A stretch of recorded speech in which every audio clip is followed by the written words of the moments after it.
আসন্ন যে নির্বাচন 19শে জুন, সেই উপনির্বাচনে আমি তৃণমূল কংগ্রেসের প্রার্থী, আমি আরিফা আহমেদ, আপনাদের প্রয়াত বিধায়ক লাল সাহেবের কন্যা। আমি বিগত 15 বছর একটা তথ্য প্রযুক্তি কোম্পানির সাথে যুক্ত ছিলাম, একটা প্রজেক্ট ম্যানেজার হিসেবে কাজ করেছি। সেটা আমার কর্মসূত্রে কিছুদিনের জন্য আমি কলকাতায় ছিলাম, সেই কাজের জন্য জেলা পরিষদের সদস্যও ছিলাম এবং মানুষের পাশে থেকে তাদের কথা শোনার চেষ্টা করেছি। ইংলিশ মিডিয়ামের কালীগঞ্জে অভাব, আমার আব্বা প্রচুর ITI কলেজ থেকে শুরু করে প্রচুর স্কুল তৈরি করেছেন, টিচার এনেছেন, স্কুলগুলোকে চালু করেছেন। আমি ধন্যবাদ জানাই আমাদের মাননীয় মুখ্যমন্ত্রীকে, তিনি আমাকে এই সুযোগটা দিয়েছেন, তিনি যে গুরু দায়িত্ব আমার কাঁধে তুলে দিয়েছেন। আমি আমার সর্বস্ব দিয়ে আমি প্রতিজ্ঞা করছি সেই দায়িত্ব পালন করার জন্য। আমি কালীগঞ্জের মাটিতেই পড়ে থাকবো, আপনাদের পাশে থেকে আপনাদের কাজ করবো, আমি কোথাও চলে যাবো না।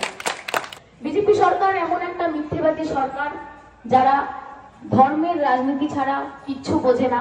মানুষের মধ্যে ভেদাভেদ, হানাহানি, রক্তারক্তি, এই তাদের পরিচয়, এই তাদের মননশীল চিন্তা ভাবনা।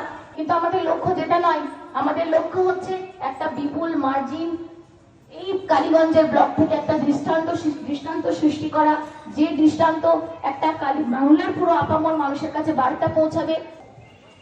আমাদের সরকার কোনো কাজ করার সময় জাতি ধর্ম বর্ণ নির্বিশেষে কাজ করে, কোনো ভেদাভেদ করে না, কোনো জাতি কোন দল করছে সেটা দেখে না, কে কোন জাতে সেটা দেখে না।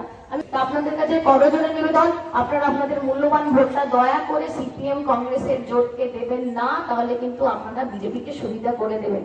বিগত দিনে অনেক বছর ধরে যেভাবে এই সরকার কাজ করেছে এবং আমার আব্বাই কালীগঞ্জের মানুষের জন্য উন্নয়ন করেছে, সেটা যাতে আমরা চালিয়ে নিয়ে যেতে পারি, তার জন্য আপনারা আগামী 19শে জুন 1 নম্বর বোতাম টিপে জোড়াফুল চিহ্নে ভোটটা দিয়ে তৃণমূল সরকারের হাত শক্তি করুন, যাতে আমরা 2026 এই বাংলা থেকে বিজেপিকে বিতাড়িত করতে পারি। বিগত সামনের যে সময়গুলো আসবে, আমরা যদি সুযোগ পাই রাস্তাঘাটের উন্নয়ন করবো। হচ্ছে আমি কোনো একটা দিক তুলে ধরতে চাই না, এই একটা সরকার যারা সমস্ত সম্প্রদায়ের জন্য কাজ করছে এবং একটা উন্নত সমাজ গড়ে তোলার জন্য কাজ করছে। দোয়া করুন যাতে আগামী দিনে আমি জয়ী হই এবং আপনাদের মাঝে এসে কাজ করতে পারি। মমতা ব্যানার্জি জিন্দাবাদ, অভিষেক ব্যানার্জি জিন্দাবাদ, জয় হিন্দ।